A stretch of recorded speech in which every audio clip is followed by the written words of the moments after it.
ऋषि शर्मा जी, मथुरा से। राधा राधा। गुरुजी राधे राधे। गुरुजी, मैं धर्म कर्म करती हूँ या जो पुण्य दान या पूजा पाठ करती हूँ उसका फल क्या मेरे पति को भी मिलेगा या जो मेरे पति कर रहे हैं आप क्या उसका? चाहते हो, मिले कि ना मिले? आप बताओ। मिले है? मिलना चाहिए। दाहिना हाथ हमारा अच्छा हो और बायां हाथ खराब हो तो नहीं अच्छा रहेगा। बायां हाथ अच्छा हो दाहिना खराब हो तो अच्छा नहीं रहेगा। पति पत्नी मानो एक प्राण दो देह जैसा संबंध है। आजकल थोड़ा वासनाओं के कारण में मलिन हो रहा है संबंध, नहीं तो बहुत सुंदर गृहस्थ धर्म में अगर दोनों एक दूसरे के प्रति आत्मवत भावना प्यार भावना करें तो गृहस्थी भी मंगलमय जीवन व्यतीत होते हुए भगवत प्राप्ति हो जाए। तो गाड़ी में दो पहिए हैं, एक पहिया टूट जाए और एक बहुत मजबूत है तो गाड़ी ना तो चल पाएगी और ना शोभा ही देगी। दोनों मिलकर के धर्म करें, दोनों मिलकर भगवत आराधना करें, दोनों की मिलकर भगवत आराधना करने से पूरा परिवार कल्याण में हो जाएगा। अब अगर पत्नी तप परायण है, भजन परायण है, भगवत परायण है और पति कुमार्गगामी, तो भी पति की रक्षा होती रहेगी उसके बल से। जैसे वृंदा सती है और जालंधर राक्षस स्वभाव का है, कोई बाल बांका नहीं कर सका, बड़े बड़े देवता हार गए क्योंकि वो सती पातिव्रत धर्म से युक्त। पर उसने प्रथम आराधना भगवान नारायण को पति प्राप्त करने के लिए की थी। तो नारद जी ने कहा था तुम्हारे पातिव्रत धर्म की परीक्षा होगी, फिर भगवान तुम्हें पति रूप में मिलेंगे। तो फिर भगवान वही पति रूप में उनको प्राप्त हुए, तब जालंधर मारा गया।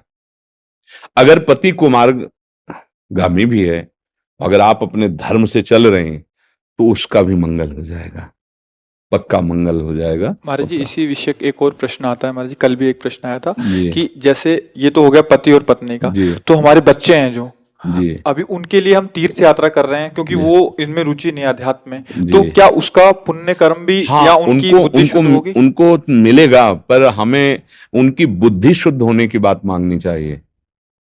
क्योंकि अगर बुद्धि शुद्ध नहीं तो बहुत से बड़ा शुभ कर्म भी वो एक अपराध में नष्ट कर देंगे। बात तो ये भी है ना, मान लो आपने बहुत बड़ा पुण्य किया और उनको समर्पित किया तो माता पिता होगा, ये सब सरकारी विभाग है। आप अपनी संपत्ति ट्रांसफर कराना चाहें तो पुत्र को हो जाएगी ना, हो जाएगी, चाहे वो भागवतिक हो चाहे वो लौकिक हो। अगर संकल्प करके दिया तभी तो संकल्प कराया जाता है। जैसे पंडित लोग कोई अनुष्ठान कराते संकल्प नहीं कराते, तो श्री कृष्णार्पणम मस्तु बोला जाता है, भगवान को अर्पित किया जाता है। उत्तम बात यह है, पर अगर वो पुत्र को अर्पित करता है, पति को अर्पित करता है या किसी को भी अर्पित करता है वो पहुंचेगा। पर अब वो कुमार्गगामी वृत्ति से युक्त है, अब वो ऐसे अपराध कर रहा है तो शुभ तो उसको सुख देने की चेष्टा करेगा पर उसकी बुद्धि भ्रष्ट है, इसलिए अपराध ऐसे करेगा सारे शुभ नष्ट हो जाएंगे और दुर्गति को प्राप्त होगा। तो अगर हमें किसी का भी मंगल मनाना है तो हमें एक ही बात मांगनी है कि प्रभु इस भजन से इस साधन से उसकी बुद्धि शुद्ध हो जाए। बस बुद्धि शुद्ध हो गई, सब बात बन गई। बुद्धि शुद्ध नहीं तो फिर आप कुछ भी व्यवस्था कर दो, अरबों रुपया एकत्रित कर दो, बुद्धि खराब है तो कुछ ही दिन में देखोगे सब नष्ट भ्रष्ट कर देगा वो। बुद्धि ठीक हो जाए। अपने लोगों को चाहिए कि तीर्थयाटन धर्म दान पुण्य भजन जो भी करें और जो हमें प्रिय है, पुत्र है पत्नी है पति है, तो हम प्रभु से ये मांगे कि नाथ इनकी बुद्धि पवित्र हो जाए।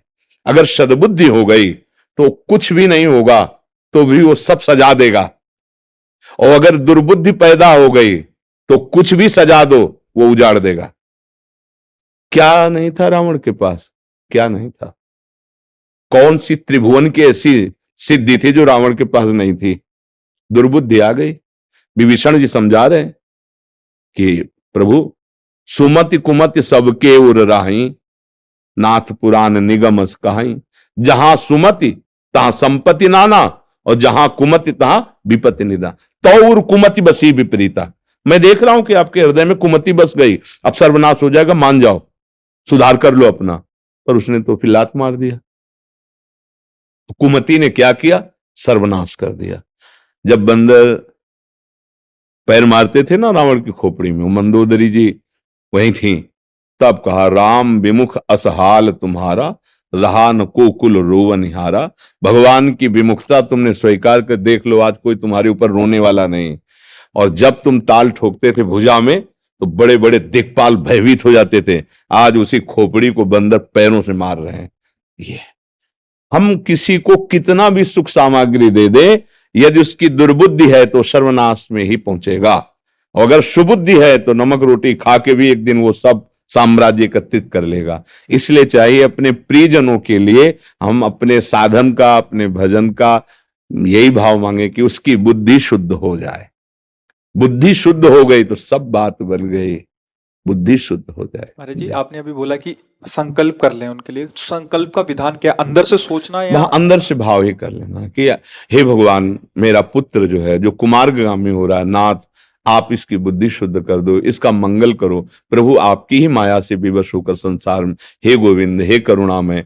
एक घटना भाई जी महाराज के द्वारा लिखित, श्री हनुमान प्रसाद पोद्दार जी के द्वारा लिखित, कि दो बच्चे स्कूल जाते थे, तो उनमें से एक बच्चा भक्त के घर का था, तो वो कृष्ण कृष्ण नाम से जपता, और दूसरा जो था वो बिलासी घर का, बड़े घरों का, जहां केवल भोग विलासिता की बातें होती थी। तो वो जो भक्त, पर दोनों में घनिष्ठ मित्रता थी। तो जो भक्त था वो उनसे जब कहता आज हमारे यहाँ संत आए थे, आज कीर्तन हुआ, आज कथा हुई, तो वो गाली बकता था, निंदा करता, पर उसको बहुत प्यार करता था, दोनों में प्यार बहुत था। तो उसको बहुत बुरा लगता भक्त को कि ऐसा दोस्त अब हमने तो बनाया नहीं, भगवान ने हमें दिया, इतना प्यार हम दोनों में, पर ये हमारे विचारों में बनते रहे। अब वो क्या किया, गुप्त रूप से नाम जप करता और भगवान से प्रार्थना करता कि मेरे मित्र की बुद्धि शुद्ध कर दी जाए। भाई जी इससे हनुमान प्रसाद पोद्दार जी ने कहा, एक दिन अचानक क्या हुआ कि वो रात्रि में जब सोया तो उसने स्वप्न में देखा कि एक बड़ा भवन है दिव्य, और उस भवन में कृष्ण कृष्ण कृष्ण ऐसे नाम लिखा हुआ, और बड़े बड़े महात्मा सब हैं, और भाई जी महाराज धोती कुर्ता चश्मा लगाए वैसे उसी में, और उसके हाथ में दी एक वाणी जिसका नाम था तुलसी पत्र, आज भी प्रकाशित है, और वो दी स्वप्न में दी, पर जागृत में उसके हाथ में थी। जब वो जगा तो स्वप्न और वो वाणी जी देखी, तुलसी पत्र उसका नाम, पढ़ना लेकर के बहुत महिमा में, भाई जी से हनुमान प्रसाद पोद्दार द्वारा रचित तुलसी पत्र।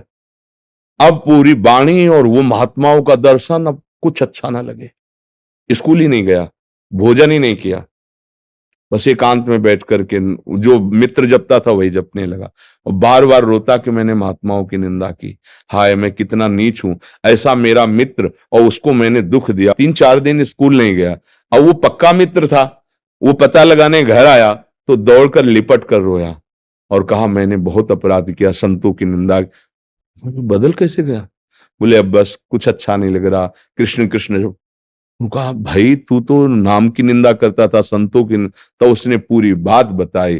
तब भाई जी ने कहा एक मित्र ने थोड़ी देर का नाम उसको दिया और चाहा कि मेरा मित्र, तो देखो भगवान ने सुधारा और वो उनसे ज्यादा भजन करने वाला बन गया। तो मुझे लगता है कि अगर हम भाव रखें तो सुधार हो सकता है, किसी का भी सुधार हो सकता है। जैसे बहुत लोग ऐसे हैं जिनसे हम कभी नहीं मिले और वो सुधर के मिलते हैं आके, हम कभी नहीं मिले, लेकिन हमारा भाव है। जैसे आप सब आते हो ना, जैसे वो संत भगवान आए, उनसे भी प्रार्थना है कि हमारे देश के नवयुवक बिगड़ रहे हैं, वो गलत राह पे जा रहे हैं, भ्रष्टाचार बढ़ रहा है, आचरण में भ्रष्टता, आचरण गिर जाना उसे ही भ्रष्ट आचरण कहते हैं। अब खान पान गलत है, दृष्टि गलत है, विचार गलत है, दूसरा कोई ठीक नहीं कर सकता। संत जन जो भगवत मार्ग में, इनका संकल्प ठीक कर सकता है, इनके वचन ठीक करते हैं। अगर भाव से संकल्प कर सर्वे भवन्तु सुखिना, वो बाण की तरह लगेगा जाके, भले वो एक गुफा में बैठा हुआ, उसका संकल्प, क्योंकि सत संकल्प है ना। अच्छा कहीं बात कान में पड़ गई तब तो तुम्हें बदलना ही पड़ेगा, क्योंकि उसका संकल्प है, उसकी वाणी। और फिर जब आते हैं कि मैं तो निहाल हो गया, मैंने शराब छोड़ दी, मैंने मांस छोड़ दिया, मैंने, ये क्या हुआ, जादू थोड़ी हो गया, यही है, बुद्धि सद्बुद्धि की तरफ जा रही है। तो हमें चाहिए कि हम भजन करके कम से कम पूरे देश, पूरे राष्ट्र की, विश्व की तरफ नहीं देख सकते तो अपने घर को तो सुधार ले। घर के सुधारने की बहुत ताकत है नाम जप में, जो चाहोगे हो जाएगा, बस उतना होना चाहिए।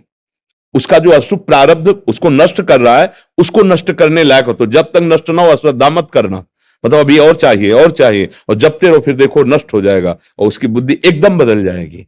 कितने ऐसे आते कि वो वैश्यागामी थे, वो चोर डाकू हिंसक थे, और साधु संग मिला तो क्या हुआ, पाप नष्ट हुए और बड़े महात्मा बन गए। ऐसा आता है ना, चरित्र आते हैं। तो ऐसा थोड़ी क्यों ऐसे लिखे हुए हैं, आप करके देखो, घोर दुराचारी को भी भगवत प्राप्ति हो सकती है, वो केवल बदल जाए। अब उसके बदलने के लिए सहयोग चाहिए। जैसे कोई गंदगी में फंसा हुआ है, दलदल में, अब वो अकेला नहीं निकल सकता, अब उसको सहयोग चाहिए। तो अब अपने लोग सहयोग दें। माया दलदल में, कुमार्ग में फंसा हुआ है, वचन का सहयोग, भजन का सहयोग, सत्क्रियाओं का सहयोग, उसमें बल आएगा, वो निकल जाएगा। और वो निकल जाएगा तो दसियों को निकालेगा। ए भैया, मैं ऐसे फंसा था, मैं ऐसे निकल गया, तो इससे मंगल हो जाएगा जी। अच्छा, स्वामी जी महाराज जय हो करो।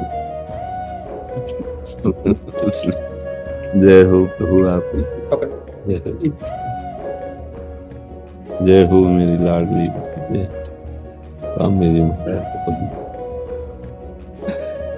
वात्सल्य सिंधु आप जय हो।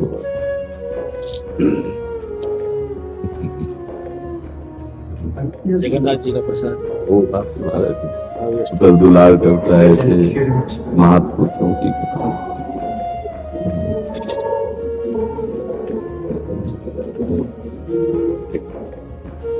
वाराणसी से आ रहे काशी विश्वनाथ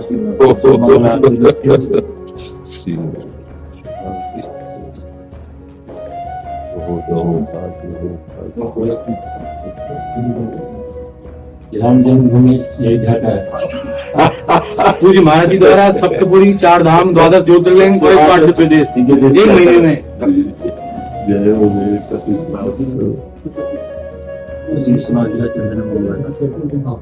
निहाल कर दिया आपने, तो निहाल कर दिया महाराज। दोनों इसे कटोरी में रखे तो हम रोज सुबह से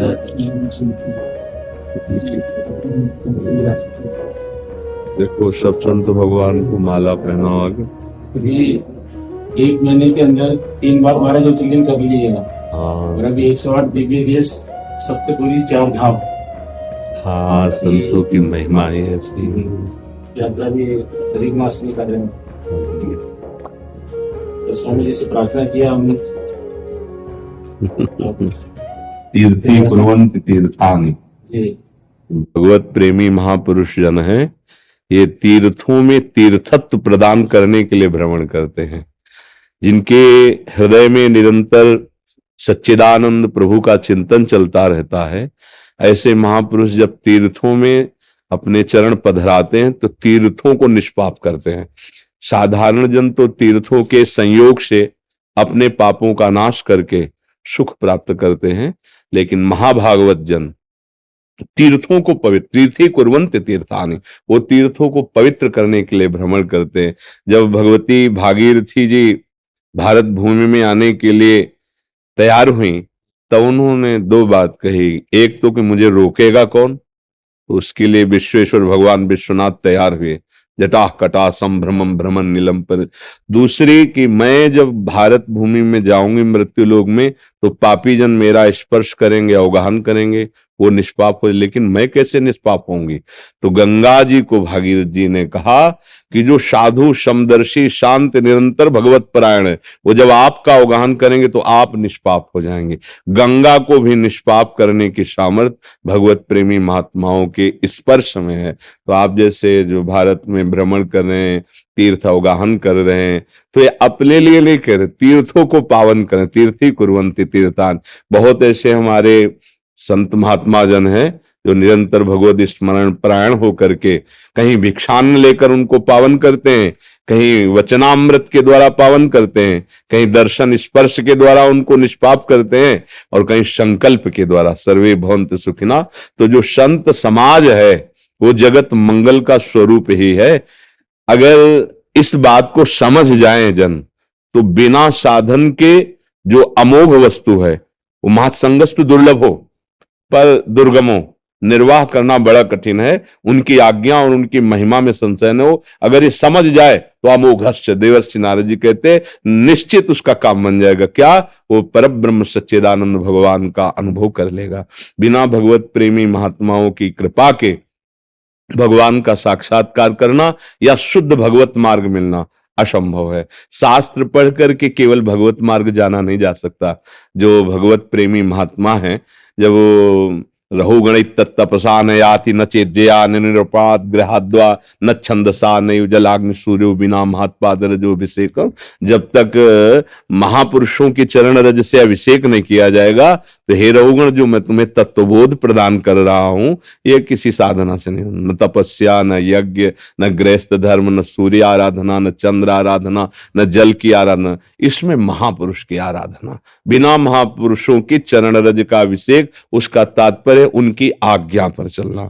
उनके बताए हुए उपासना मार्ग पर चलने से बहुत शीघ्र भगवत प्राप्ति हो जाती है। तभी चाहे शिव बिरंच सम होई गुरु बिन भव निधि। तो ये जगत मंगल रूप चलते फिरते तीर्थराज प्रयाग हैं आप सब संत जन है।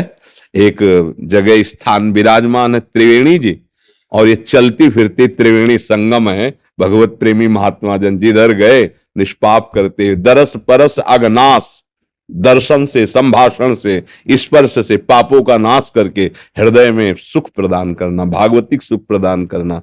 बड़ा सौभाग्य है जो आप कृपा करके आए और दर्शन दिए। हाँ, ये तो आपका वात्सल्य है, ये आपका वात्सल्य। संत भगवंत प्रेरित होकर अपने दासों को सुख पहुंचाने के लिए पहुंच जाते हैं। सेवक सदन स्वामी आगमनु, मंगल मूल अमंगल दमनु। आप जैसे स्वामी का सेवक के सदन पर आना मंगल का मूल और अमंगलों का नाश करने वाला है। जब जो जगत में निष्किंचन भगवत प्रेमी महात्मा हैं, उनको किसी से क्या, अगर वो कृपा करके दर्शन दे तो समझना चाहिए कि प्रभु मुझे शनाथ कर दिया, प्रभु ने मुझे अपना माना, तब महापुरुषों का सानिध्य प्राप्त। आशीर्वाद दीजिए कि हम लोग की जो संकल्प यात्रा है वो पूरा हो जाए। हाँ, तो हमारे हृदय हैं खूब खूब भागवतिक बल तो हर समय पास चलता। अम्बरीश जी को पता नहीं था कि सुदर्शन चक्र हमारे पीछे है, लेकिन दुर्वासा जी ने जब विरोध पैदा किया तब अम्बरीश जी के सामने सुदर्शन चक्र प्रकट हो गया। ऐसे ही भगवान के दासों के पीछे अनंत शक्तियां सुरक्षा में रहती हैं। वो सहनशील महात्मा होते इसलिए पिट के भी कुछ नहीं करते, ऐसा कोई ना समझे कि ऐसा नहीं, वो उनकी महिमा है कि पिट करके भी तुम्हारे लिए संकल्प करेंगे, तुम्हारा मंगल हो, तुम्हारा आनंद हो। नहीं तो ऐसी शक्तियां सेवा में रहती है।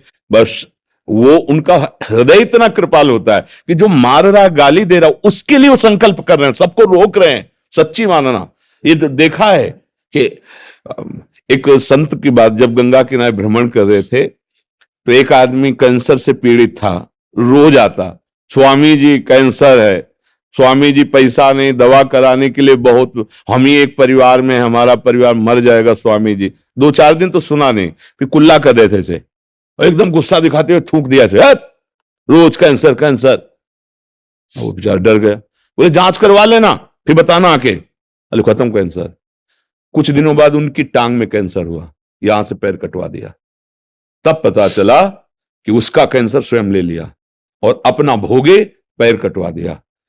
महात्माओं की महिमा को कोई नहीं जान सकता, कोई, और जानने नहीं दिया, उसको जानने नहीं दिया।